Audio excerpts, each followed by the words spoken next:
Tänase saate viimase tunni sisustavad külalised minu stuudio õepoolest inimesi täis ja 3 inimest istuvad siin minu vastas. Nüüd ma ütlen teile kõigepealt tere hommikust, hakkame ühekaupa rääkima. Margit, Inna ja Janar on meil siin. Tere tulemast teil. Tere. Me hakkame rääkima Elva elamusfestivalist ja see üritus toimub siis juba sellel nädalavahetusel või saabuval nädalavahetusel. Margit Kink, kes on Elva kultuurispetsialist. Räägi meile natukene sellest üritusest nüüd lähemalt, et mis festivaliga tegemist on, mis seal näha kuulda saab? Ja, tere ka minu poolt. Elva elamusfestival siis toimub sellel aastal 3. korda. Seekord on kaasatud kõik Tartumaa vallad, pluss ka Tartu linn natukene. Ja elamusfestivalil on siis erinevad alad, et kõige suurem ala on ettevõtjate messiala, kus siis erinevad Tartumaa loovettevõtjad tutvustavad läbi elamuste oma tooteid ja teenuseid. Lisaks sellele toimub siis laste ja noorte huviala messiala, kus on siis erinevad vaba ja veetmisvõimalused ja huviringid, mida tutvustatakse lapsevanematele ja lastele, et koha pealt saab siis läbi erinevate kas viktoriinide või töötubade natuke kätt proovida nendes. Lisaks sellele on 3 lava, on noortelava, mille paneb kokku Elva valla noortevolikogu kõikide Tartumaa noortekollektiivide poolt. Siis on kultuurilava, samamoodi erinevate valdade esindajad esinevad ja on õhtune pealava, mille siis lõpetab Svjata Vatra. Nüüd sellist kultuuriprogrammi ja vaatamist ja katsumist on tegelikult ju terve päev. Just, et festival alustab niimoodi, et kell 11 algab lasteala, kuna on väiksematega tegu, kes lähevad võib-olla peale lõunat juba lõunaunne, et siis kell 11 alustab lasteala laste tegevustega, siis kell 1 hakkab ülejäänud programm, et noorte huviala mess ja ettevõtjate messiala ja kõik lavad alustavad kell 1. No, nimi on sellel üritusel küll Elva elamusfestival, aga nagu siin juba välja tuli, siis see tegelikult ju ainult puhtalt Elva üritus ei ole, et siin on nagu terve maakond peaaegu kasutada. Just, et kuna eelmised 2 aastat oli ta Elva keskne, aga nüüd Tartumaa kultuuristrateegia põhimõte on see, et kõik Tartumaa vallad teeks rohkem kultuurialaselt koostööd, et siis on kaasatud ka kõik teised vallad ja seekord on siis taga #Tartumaine. No Svjata Vatra on küll asi, mida peaks tegelikult iga inimene vähemalt korra oma elus ära nägema ja nautima, aga mis on veel sellel päeval siis sellised asjad, mida kindlasti peaks tulema vaatama, kaema või katsuma või ostma, et mis need naelad on nagu sellel päeval tegelikult? No ma tutvustan neid ettevõtjaid, mis minu jaoks on siis tunduvad põnevad ja mida ma ise ju ära oodata, et saaks proovida ja näha, et näiteks üks on Kõrtsi talu tuleb oma mahetoodetega, et nad pakuvad selliseid tooteid nagu männikäbimoosi, kuusevõrsasiirupit ja männivõrsasiirupit, kasepungasiirupit ja kõike muud sellist põnevat, et tahaks teada, kas need maitsevad ka. Aga lisaks sellele, kes meil on veel ettevõtjatest esindatud, et tegelikult Birch Lagoon, kes on Elva valla ettevõte, on juba algusest peale meie festivalil osalenud, aga see aasta sai nende Kaseklööki Eestimaa talupidajate keskliidu tiitli parima alkoholivaba joogi 2020 tiitli ja nendel on tulemas, nad töötavad välja kasemahlast toodetud veini näiteks, et võib-olla äkki õnnestub ka festivalil juba seda maitsta, aga kui mitte, et siis seal kindlasti kuuleb, et millal saab. Aga lisaks sellele siis erinevatest ettevõtetest, et meil on seal kohal põgenemistuba, on erinevaid, üks Lõhnakas OÜ pakub, õpetab looma lõhnu, siis saab tutvuda erinevate loomadega, et meil on seal kelgukoerad, Villakits Joss, kes sai juba Tartu autovabaduse puiestel väga populaarseks, et siuke mõnus pehme ja hästi seltsiv loom. Nii et kui lapsed on kaasas, siis nemad näevad loomi ka kindlasti? Jaa, kindlasti, et lisaks sellele on hobused esindatud ja kindlasti on seal veel, et ma ei teagi täpselt, kes veel võtab keda kaasa. Aga lisaks sellele saab osaleda vanausuliste suhkrukeetmise töötoas näiteks, saab nautida massaaži, proovida kätt villakraasimises, lõngaketramises, mõistatada kodaverekeelsete sõnade tähendust näiteks, proovida potiketral treimist ja hästi palju maitseid saab seal kindlasti Tartumaa erinevaid maitseid kogeda, et seal on näiteks Lõkkel valmistatakse ulukipada koha peal. Aga seal on igasuguseid küpsetisi, torte, kooke, kõike, mida hingi haldab. Okei. Kui nüüd Tartumaal on veel mõni selline ettevõte või firma või mingisugune käsitööline, kes ei ole sellele üritusele veel registreerinud ja praegu kuuleb, et see oleks nagu tema jaoks õige koht. Kas see uks on juba kinni, et see nimistu on lukus, kes seal väljas on või võtate veel kedagi vastu, kes nüüd ikka väga nagu ilusti küsib? Kui väga ilusti küsida ja kui ei ole väga nagu suuri erisoove, et siis saame veel vastu võtta. Räägime sellest ka, mis kellast nüüd laupäeval võiks olla need külastajad kohal ja mis kellani asi üldse käib? Üritus kestab õhtul kella 11-ni. Väikeste lastega siis soovitamegi kohal olla kell 11 juba, aga need, kes soovivad tulla tutvuma lihtsalt ettevõtetega või siis süksed noored, teismelised, et nendel kell 1, et siis hakkab põhiline see programm pihta lavadel, hakkab noorteala, messiala ja kõik see nagu tööle. Ja õhtust kontserdid saab alates kella 6 nautida. Kuidas ilmataadiga räägitud on? Räägitud. Ilm on ilus. Okei, siis me sellel teemal rohkem ei peata vast. Meil on tegelikult ju 2 külalist siin veel, et me hakkame ühe kaupa teiega rääkima ka. Lõhnakas OÜ lõhnaspetsialist Inna Sidoruk, tere tulemast sulle ka. Tere. Mis asi on siis Lõhnakas OÜ, et ilmselt mingite lõhnadega te tegelete, eks ole? Ja lõhnamaailmaga ja võlumegi vastavalt siis kellegi soovile loome siis lõhnade abil heaolu ja suurendame rahulolu vastavalt siis kliendi eesmärkidele. Et tegelikult olemegi ainukene üldse ettevõtte Eestis, kes siis pakub erilahendusi ja valmistab neid lõhnasegusid siin koha peal. Kui palju üldse lõhnal või aroomil on siis nagu tähtsust inimese, ma ei tea, heal tujul või halval tujul, et kas lõhnad väga palju mõjutavad? Lõhn on tegelikult selline võlumeel, mis on ainukene meel, mis on otseselt seotud meie aju nende keskustega, mis vastutavadki emotsioonide töötlemise ja mälestuste esile kutsumise eest, et kõik teised meeled, neil ei ole sellist otsest toredat seost nende keskustega, ehk siis tegelikult lõhnal on meeletult suur seos meie emotsioonidega. Kas on nagu mingisugune kindel, ma ei tea, grupp või mingi selline lõhnu, et mis alati tekitavad hea meeleolu, et kas magusad lõhnad või hapud lõhnad, et... Kindlasti on need lõhnaeelistused kõigil erinevad, nagu ka maitseeelistused, aga kui me kõik mõtleme, et mis meile rõõmu võib-olla üldiselt tekitab, on ikka päike, on selline kollane või oranž värv, tsitrus, apelsin, et just lõhnade maailmas ka apelsini lõhn on üks väga suur rõõmuallikas.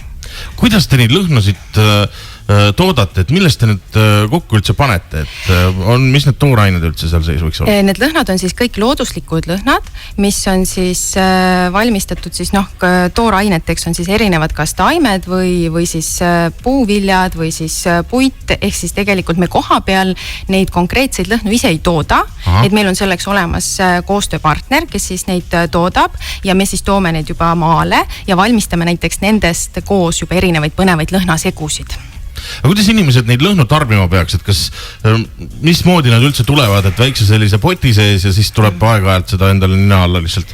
Ei, selleks on ka erinevaid võimalusi tegelikult, et kuna me valmistame ka alates nii-öelda sellistest õlibaasil parfüümidest kuni siis ka parfüümi piirituse nii-öelda baasil lõhnu, ehk siis ka nende kasutamine on erinev ja samas on ka võimalik kodusid lõhnastada, kontoreid, et on ka sellised spetsiaalsed erilahendused. Kõige lihtsam viis võib-olla lõhnastada ruumi on lõhnadifuusori ehk siis lõhnalambikeste abil, mis töötavad vee baasil, kuhu saab siis seda üht või teist lõhna või lõhnasegu tilgutada just õiges kontsentratsioonis, et meie lähtume ikkagi sellest, et üks tilk lõhna 5 ruutmeetri peale, mis on väga oluline, et pigem lähtuda sellest, et vähem on rohkem, et mitte liiga teha endale. See üks tilk nii paljude ruutmeetrite peale, see peab ikkagi väga kõva kontsentraat olema, kuna need ongi täiesti 100% looduslikud õlid, ehk siis mitte lahjendatud, et siis ongi väga oluline just see õige doseerimine, ehk siis sellest ühest tilgast täiesti piisab. Okei. Kas teie käest sellist mingit eriskummalist lõhna on ka võimalik tellida, et kui keegi tuleb kohale ja ütleb, et ma tahaks oma kodu lõhnastada näiteks mingi tõrvapapi lõhnaga, et siis te esitate tellimuse ja selle lõhna saab ka inimene kätte. Mingid selliseid asju on ka ette tulnud? Ja ma arvan, et kõike saab. Et just, et vastavalt igale siis maitsele ja igale soovile, et näiteks mis meil on siin valminud, et seoses koostööga ülikooliga, et mul oli siis võimalus juhendada ühte magistritööd, kus tudeng uuris lõhnade mõju laste tunnetustegevusele. Et me töötasime välja sellise õpisegu, millega on ka võimalik siis elamusfestivalil tulla ja tutvuda ja avastada enda jaoks, et millise lõhna abil on võimalik siis toetada laste õppimist.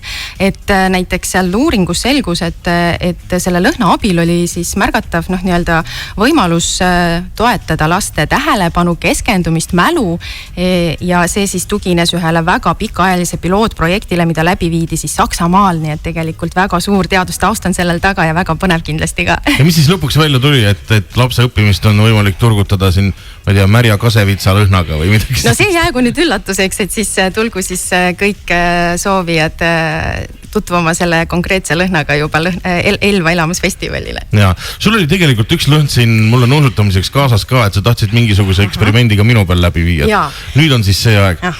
Et mul on siis kaasas üks näide lõhnamolekulist, mis siis seostudes ühe retseptoriga annab ühe lõhna ja seostudes teise retseptoriga teise lõhna, et see siis tuleneb sellest, et inimesel on 350 lõhnaretseptoreid kodeerivat geeni, ehk siis miks me tunneme ühte ja sama lõhna erinevalt vahel. Et see nüüd katse seletabki meile seda. Sa tahaksid teada nüüd, mis lõhna ma tunnen? Täpselt nii, jah. Või näiteks jah, kui ei oska konkreetset lõhna öelda, võib ma ei oskagi öelda täpselt, ma siin natukene tundsin mingit tsitruse lõhna korraks vähemalt. See on, ma arvan, meil siin Eestimaa kiivi võib-olla natukene. Koduaedades kasvav. Jaa, selline puuvili. Ma ei oskagi. Ma tõesti tunnen nagu iga kord mingit erinevat lõhna. Aga kindlasti ta on jah mingisugune taim. Selline värske või magus, milline ta pigem on, või hapukas. Nüüd siin juba... Pigem ta võib olla natukene meenutab võib-olla piparmünti või kuhugi sinna kanti. Muidugi piparmündil on selgelt tugevam lõhn. Ma ei tea, aita mind. Ehk siis tegelikult selle molekuliga on tegu E2-heksenaaliga, ehk siis tegelikult osadel inimestel nad tajuvad õunalõhna ja teised tajuvad hoopis mandlilõhna, ehk siis sellist amarettoaistingut annab see. Ja see nüüd nagu öeldaksegi, et maitsed ja lõhnad üle tegelikult ei tasu ei vaielda ega kakelda. Ja olenebki geneetilisest pärandist, milline meil retseptor ninas aktiviseerub, sellist lõhnaga me tunneme. Et tegelikult ka neid põnevaid selliseid lõhnateste saab teha ka Elva elamusfestivalil koha peal. No võt, kes kohale lähevad, siis otsige teid üles ja saate ka võib-olla arvata, mis lõhnaga tegemist on. Aitäh sulle selle jutust. Nii, meil on kolmas külaline ka ju, Janar Vikat. Tere tulemast sulle. Tere hommikut. Sina esindad Elva elamusfestivalil siis Room Escape'i ehk siis põgenemisruumi. Kas see on nüüd selline põgenemisruum, mis on Elvas nüüd kogu aeg püsti ja sinna on võimalik minna või see on selline pop-up teema rohkem? See on rohkem nüüd selline pop-up teema. Et Elvas on meil jah olemas ka selline püsiv põgenemistuba, kuhu saab iga kord siis aega broneerida ja tulla sinna koha peale mängima, aga selle pop-up teema jah, selle me arendasime välja nüüd juba ikka 3-4 aastat tagasi kuskil. See algaski seoses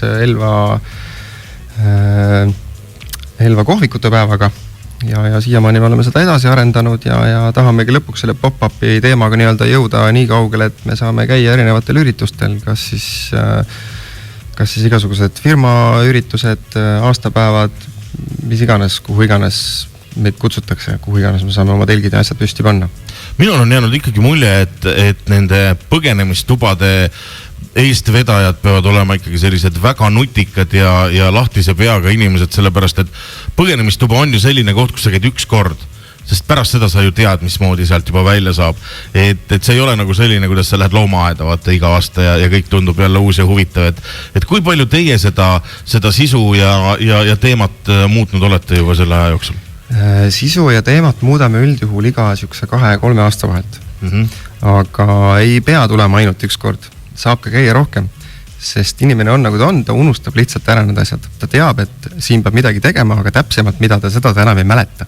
Et lapsed näiteks käivad meil sünnipäevadel hästi tihti niimoodi, et tuleb üks teatud seltskond lapsi, ühel on sünnipäev, käivad need toad läbi, kõigil on ilus lõbus ja mõne aeg hiljem on sellest seltskonnast ühel teisel lapsel sünnipäev ja tulevad jälle see sama seltskond jälle mängima ja nad jälle veedavad selle oma aja seal sees ära, nad mäletavad, et midagi tuleb siin teha, aga täpselt ei mäleta ja siis neil on ikkagi täpselt sama lõbus, et selles suhtes jah, võib ka tihedamalt käia.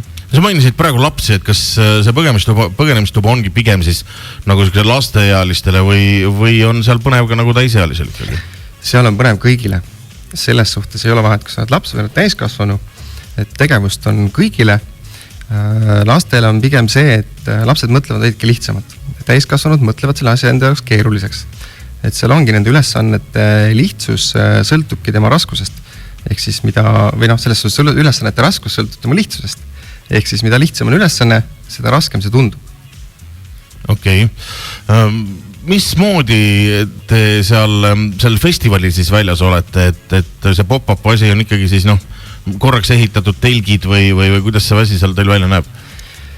See pop-up teema, kuna me ei saa tulla terve suure toaga, siis me oleme välja mõelnud sükse pisikese kas siis mingi laua või mingi eseme ja mille küljes on siis erinevad ülesanded, mille siis inimesed peavad lahendama, mõtlema, lahti saama ja siis kas siis lõpuks on siis mingi auhind, mille nad siis saavad või siis pääsevad lihtsalt lahti sealt ruumist või sellest eseme küljest. Okei, aga sellist klassikalist nagu ruumi ei ole, kus uks läheb selja taga kinni ja ennem sa sealt välja ei saa, kui sa oled mingid ülesanded ära lahendanud? No need käesolevad põgenemistood on meil selline, et me lukustame inimesed käeraudadega siis kas mingi laua või selle eseme külge, siis nad peavad siit ennast lihtsalt lahti mõtlema. Kas need toad on nagu natukene hirmsad ka, et sinna nagu mingisugust, ma ei tea, vaimude või mingit mõrvamüsteeriumit natukene lisatud, et see asi oleks natukene sellist närvi kõditavam ka? No ütleme nii, et midagi hirmutavat selles suhtes ei ole. Aga eks natukene on ikka, eks seda meeleolu muutust on ikka seal, kas on siis sükene natukene hämar või on süke taustamuusika, sükene ambient, mis tekitab sükest kerget kõhelust, et eesmärk ongi viia inimene oma argipäeva muredest ja kõigest asjadest eemale ja ta jääbki mõtlema, et kuidas seda lukku lahti saada, kuidas seda ülesannet lahendada, kuidas mingeid asju otsida, et see ongi see eesmärk meil, et jah. Kas keegi on tulnud sinna põgenemistuppaga umbes niimoodi, et on päev läbi seal mõelnud ja ajusid ragistanud ja siis öelnud, et laske mind välja, et ma ei saa sellega hakkama? Ei ole selliseid. Ei ole, kõik on saanud hakkama? Siiamaani saavad kõik hakkama, sest ma ikkagi, kuna ma ise olen mängujuht ja ma näen neid, siis ma ikkagi üritan aidata ja suunata neid.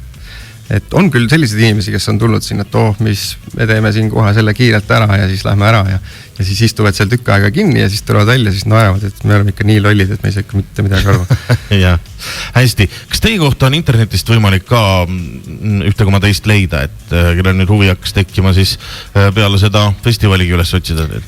Jah, meie kodulehel roomescape.ee, seal on olemas kogu info, seal saab meie juurde aega broneerida ja nii ongi. Aga hästi, ütleme teile kõigile siis aitäh, et te tulite ja kõik, kes nädalavahetuse plaane hakkavad tegema, siis Elvas on suur elamusfestival, kus kohas nii põgenemistuba kui ka Lõhnakas OÜ on ja palju teisi ka kohal, nii et üks põnev ja suur sündmus tuleb. Aitäh teile kõigile! Aitäh!